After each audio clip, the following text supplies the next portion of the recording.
Praise Lord, praise Lord, praise Lord. Hallelujah, hallelujah, hallelujah. सबको जय मसीह की। परमेश्वर, हमारा परमेश्वर जो सबका परमेश्वर है,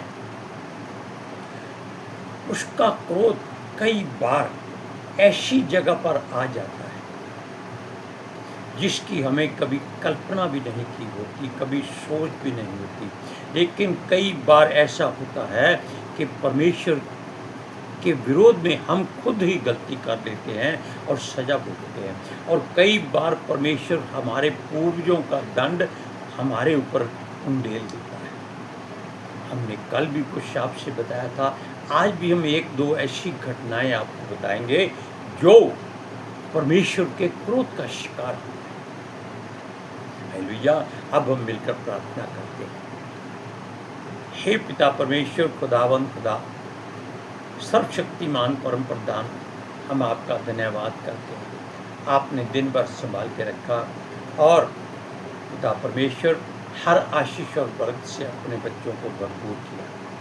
हे प्रभु, आपने हर रोज़ की तरह वचन दिए हैं और जिनको बोलना है, प्रचार करना है। और ये वचन हम चाहते हैं कि जब बोले जाएं तो लोग इन पर बहुत ही गहराई से सोचें कि ऐसा प्रभु कर सकता है। अब हम पितर आत्मा जी की अगुवाई में हर काम करना चाहते हैं, उनका स्वागत करते हैं और मिन्नत करते हैं कि हे प्रभु पितर आत्मा जी, आइए हमारा मुंह बनकर इन बच्चों को बोलिए, ताकि ये पितर वचन आपके द्वारा जो गुणानुवाद किए जाएं, लोगों के हृदयों में छाप पड़े, शेला की मोहर लगा दें, ताकि हर एक जन पिता परमेश्वर यहोवा की मर्जी के मुताबिक काम करे, उसकी हजूरी को अपने हृदय में महसूस करें। मेरी विनती, मेरी प्रार्थना जीसस के स्मृति जलाली कदूर जीवित और पितर नाम में मांगते हैं, सुनो और कबूल करो। आमीन। Hallelujah, praise Lord. अब इस बात के लिए हम पहले चलेंगे यिर्मयाह के अध्याय में, उस यिर्मयाह का 32वां अध्याय। वहाँ यिर्मयाह प्रार्थना करता है, जबकि वो खुद यिर्मयाह जेल के पहरे में है। अर्थात सिदकिय्याह राज्य के 10वें वर्ष में नबूकदनेस्सर के राज्य का 18वां वर्ष था। यहोवा की ओर से वो यिर्मयाह के पास पहुंचता है। तब यिर्मयाह कैद में था। हालेलुया। और कैद में मनुष्य जब होता है तब परमेश्वर हमेशा उसके संग रहता है, अगर हम उस बात को महसूस करें। लेकिन जब हम उसके लिए प्रार्थना करते हैं कि हाँ प्रभु, ये बात तेरी ओर से ही है, इसलिए हमें कोई चिंता नहीं है। आप जानते हैं, ऐसे ऐसे राजाओं ने प्रार्थना की है जो परमेश्वर ने फौरन सुनी है, लेकिन वो कई बार खुद प्रार्थना के बाद भी ऐसी बुराई में भर जाते हैं, गिर जाते हैं कि परमेश्वर का क्रोध भड़क उठता है। आप जानते हैं कि राजा हिजकिय्याह को परमेश्वर ने 15 साल की आयु दी, उसके राज्य का बचाव किया सन्हेरीब से, और सन्हेरीब के 1,85,000 सिपाहियों को एक ही रात में स्वर्गदूत के द्वारा मरवा दिया गया। उसके बावजूद राजा हिजकिय्याह ने बाबुल से आए हुए भेदियों को अपने राज्य की एक एक ऐसी वस्तु दिखाई जो कि परमेश्वर नहीं चाहता था कि ये भेद किसी और को मालूम हो। हालेलुया। अब जानते हैं कि अहाब ने कितने बुरे काम किए। जब उसको मृत्यु सामने दिखाई दी तो वो भी अपने आप को टाट ओढ़कर नंगे पांव, दबे पांव चलने लगा, ताकि यहोवा का क्रोध उस पर से हट जाए। लेकिन जब वो मरा तो वो अपने रथ में मरा। क्यों? परमेश्वर की जब इच्छा होती है तब परमेश्वर अपनी मर्जी और युक्ति से काम करता है।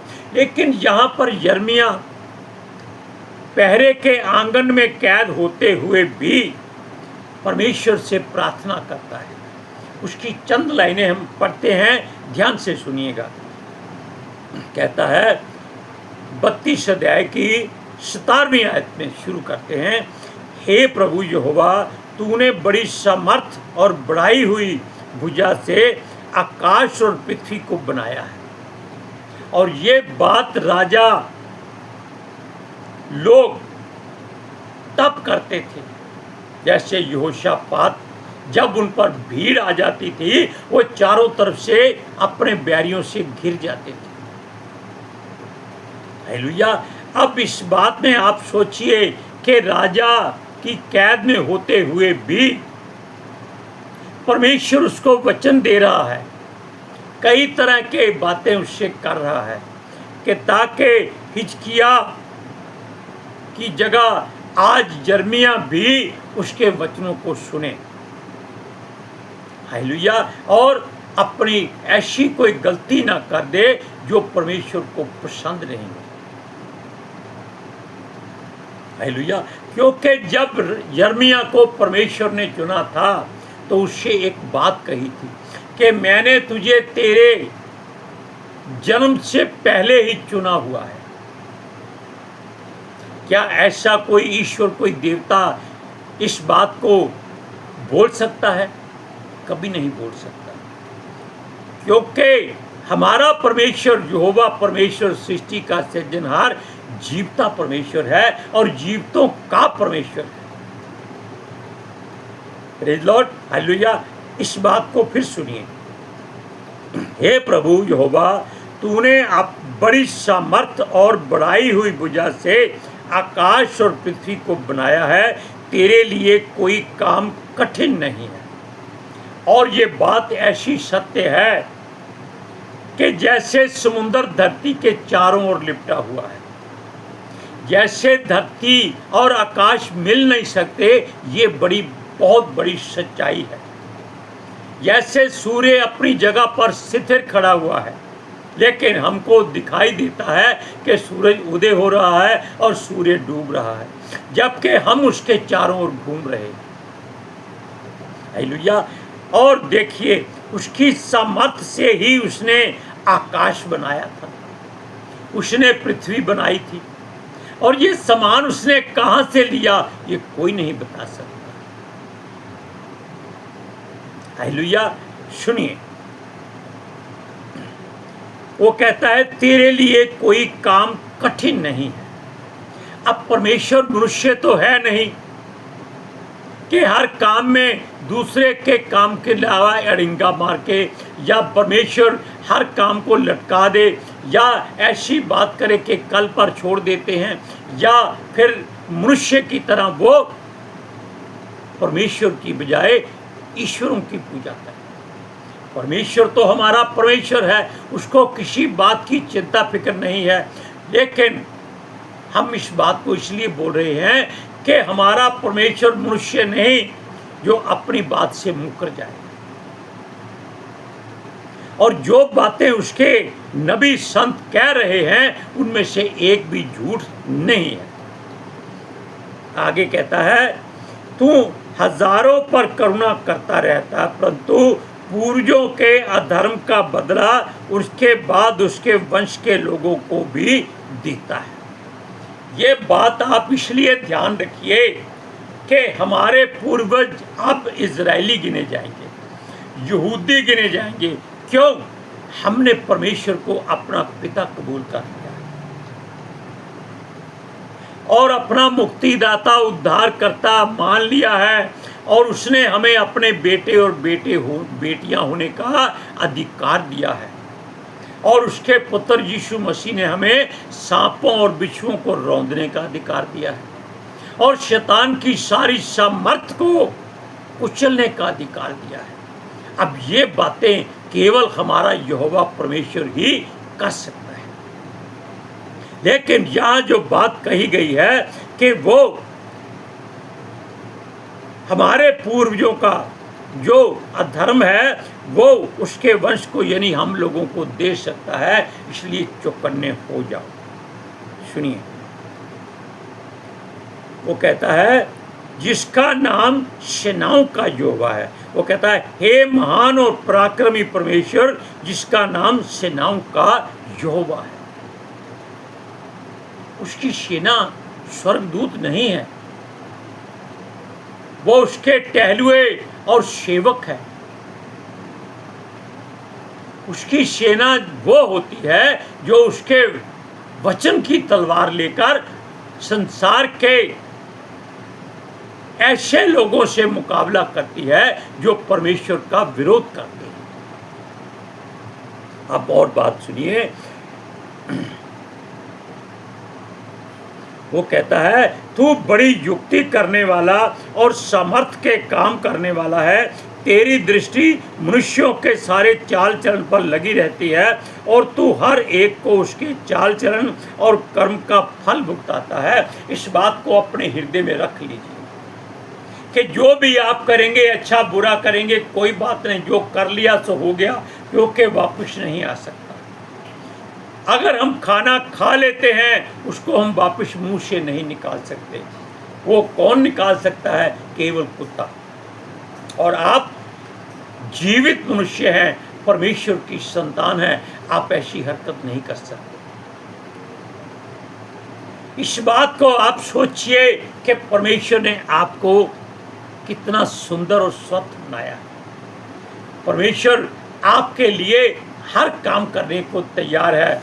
अब हम ऐसी बात और भी एक घटना बताते हैं कि हम दूसरा इतिहास के 26वें अध्याय में पहुंच जाते हैं।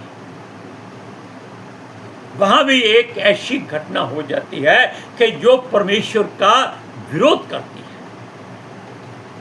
आप जानते हैं कि हारून के दोनों बेटों ने साधारण आग लेकर परमेश्वर को धूप दे दिया और दोनों उसकी आग से भस्म हो गए।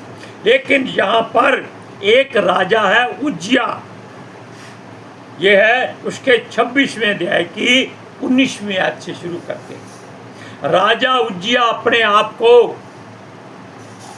महान राजा समझने की गलती कर लेता है और परमेश्वर के भवन में जाकर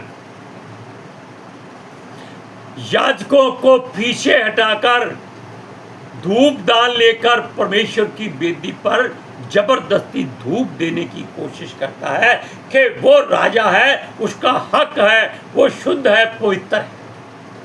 याजक उसको बोलते हैं, ऐसा मत कर राजा, ये तेरा काम नहीं है, क्योंकि तू युद्ध में लोगों को कत्ल करता है, लहू बहाता है, इसलिए इस बात को छोड़ दे।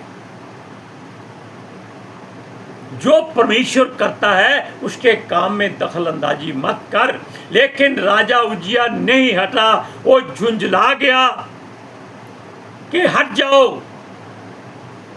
तुम याजकों से राजा ज्यादा पवित्र होता है। जबकि राजा केवल एक परमेश्वर की ओर से देश का सेवक होता है, नौकर होता है, प्रधान होता है, हर बात को मुहैया कराने वाला और सुरक्षा देने वाला एक सुरक्षा कर्मी होता है। और याजक परमेश्वर की सेवा के लिए होते हैं। हालेलुया। अब हम आपको पढ़कर सुनाते हैं। तब उज्जिया धूप जलाने को धूप दान हाथ में लिए हुए झुंझला उठा। वह याजकों पर झुंझला रहा था कि याजकों के देखते देखते यहोवा के भवन में धूप की वेदी के पास ही, आगे हम बोलेंगे तो आप घबरा जाएंगे, क्योंकि राजा उज्जिया को परमेश्वर ने ऐसी सजा दी कि जो शायद पूरे पवित्र शास्त्र में किसी को नहीं मिली। Hallelujah, praise Lord. क्या सजा थी? उसके माथे पर कोढ़ प्रकट हो गया। कोढ़ होता है, फोड़े नहीं होते, चमड़ी गल जाती है, सफेद हो जाती है, वो ऐसे गिरने लगती है, इतनी बदबू आती है उसमें कि जानवर भी उस मनुष्य से दूर हो जाते हैं। उसका बदन गलने लगता है, लेकिन वो मरता नहीं है। वो किसी के सामने नहीं जा सकता, कोई उसको छू नहीं सकता, क्योंकि जो छुएगा उसके हाथों से बदबू नहीं जाएगी।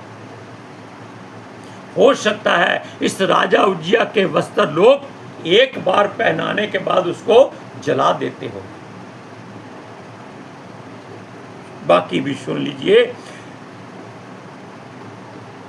अजर्या महायाजक और सब याजकों ने उस पर दृष्टि की और क्या देखा, उसके माथे पर कोढ़ निकला है। तब उन्होंने उसको वहां से झटपट निकाल दिया, वरन यह जानकर के यहोवा ने मुझे कोढ़ी कर दिया है, उसने आप ही बाहर जाने की उतावली की। तब वो भागा। ये कोढ़ क्यों निकला था? क्योंकि वो पवित्र नहीं था। राजा पवित्र नहीं होता, शुद्ध नहीं होता। याजक जो परमेश्वर की वेदी की सेवा करते हैं, उसको धूप देते हैं, उसका लिए बलिदान करते हैं, वो पवित्र और शुद्ध हो जाते हैं ताकि वो परमेश्वर की आराधना स्तुति कर सके। अब आप जान गए कि परमेश्वर का क्रोध अगर भड़कता है तो उससे कोई बचा नहीं सकता। और देखिए, जब तक राजा उज्जिया मरा नहीं तब तक वो कोढ़ी रहा और एक कमरे में बंद रहा।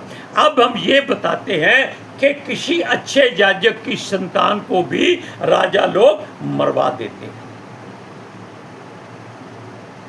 अब हम चलते हैं दूसरा इतिहास, उसका 24वें अध्याय की 20 से लेकर 22वें आयत तक पढ़कर सुनाते हैं पहले आपको। तब परमेश्वर का आत्मा यहोयादा याजक के पुत्र जकरिया में समा गया और वह ऊंचे स्थान पर खड़ा होकर लोगों को से कहने लगा, परमेश्वर यूं कहता है कि तुम यहोवा की आज्ञाओं को क्यों टालते हो। हुआ क्या कि यहोयादा एक याजक था अपने देश में, तो उस देश के राजा और उसके सब जो प्रधान थे, उन्होंने यहोयादा के मरने के बाद अपने राजा को, उसका नाम था यहूदा का राजा, नाम भूल जाते हैं, योआश, अपने देवी देवताओं की मूर्ति पूजा करने को लगा दिया, और वो भी परमेश्वर के भवन में। तब परमेश्वर का आत्मा जकरिया में आया और उसने उनको बुलंद आवाज में ऊंची जगह पर खड़े होकर ये बातें कही। उसने कहा, परमेश्वर यूं कहता है, तुम यहोवा की आज्ञाओं को क्यों टालते हो। तो देखो, तुमने तो यहोवा को त्याग दिया है, इस कारण उसने भी तुमको त्याग दिया है। अब जितने लोग वहां मूर्ति पूजा करते थे, सबको क्रोध आ गया कि इसने ऐसी बात क्यों कही है। उन्होंने उसको पकड़ लिया और राजा ने भी हुक्म दे दिया कि इसको पत्थरवा करके मार डालो। आप जानते हैं, यीशु मसीह ने इस बात का जिक्र किया है कि इन्होंने यहोयादा के पुत्र जकरिया को परमेश्वर के वेदी के पास पत्थरवा करके मारा था। अब सुनिए 21वां वचन। तब लोगों ने उसके विरुद्ध द्रोह की गोष्ठी करके, यानी कि उसको ये साबित कर दिया कि इसने राज्य में विद्रोह किया है, परमेश्वर के लोगों के ऊपर दोष लगाया है, जबकि वो सारे के सारे मूर्ति पूजा कर रहे थे। सुनिए, तब लोगों ने उसके विरुद्ध द्रोह की गोष्ठी करके राजा की आज्ञा से यहोवा के भवन के भीतर के आंगन में उस पर पथराव किया। जो राजा योआश ने वह प्रीति भूल कर जो यहोयादा ने उससे की थी, उसके पुत्र को घात किया। यहोयादा ने योआश के लिए बड़ी अच्छी अच्छी बातें की होंगी, परमेश्वर से मेल कराया होगा, और यहाँ पर राजा भूल गया कि यहोयादा ने उसके हक में कुछ कहा था। परमेश्वर से प्रार्थना की थी, लेकिन यहाँ पर केवल अपने प्रधानों के पीछे लगकर परमेश्वर के भवन में ही उस मनुष्य को मार दिया जिस पर परमेश्वर का आत्मा उतरा था। लेकिन मरते समय उसने कहा, यहोवा इस पर दृष्टि करके इसका लेखा ले। उसने ये नहीं कहा कि प्रभु अभी इसने मुझे मारा है, बदला ले, लेकिन कहता है इसका लेखा जरूर लेगा। अब आप जान लीजिए कि जो बात हम परमेश्वर की ओर हाथ उठाकर करते हैं, विनती करते हैं, उस पर अड़िग रहिए। चाहे कुछ भी आपने कहा है उस बात को भूलिएगा नहीं। अगर आपसे परमेश्वर कहता है कि ये काम करो, अगर आपने कहा हाँ प्रभु मैं तेरी आज्ञा मानूंगा, तो इनकार मत करना।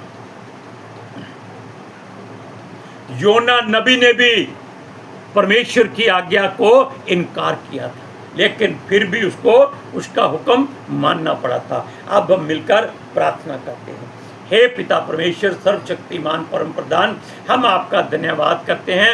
आपका क्रोध किसी पर भी ना भड़के प्रभु, हम आपसे विनती मिन्नत फरियाद रिक्वेस्ट करते हैं। खुदावन खुदा, तू सब पर अपनी दया और करुणा बनाए रख, ताकि हर एक जन तेरी महिमा को देखे और तेरे नाम का सजदा करे और तेरे आगे अपना सर झुकाए रहे। हम पितर आत्मा जी का धन्यवाद करते हैं कि पितर आत्मा जी ने हमारा मुंह बनकर इन वचनों को बोला और इन वचनों से लोगों के हृदय खुल जाए और वो परमेश्वर के नाम की महिमा करें। मेरी विनती, मेरी प्रार्थना जीसस के समर्थी जलाली कदूस जीवित और पितर नाम में मांगते हैं, सुनो और कबूल करो। आमीन आमीन शुम्मा आमीन। Hallelujah, praise Lord. सबको जय मसीह की।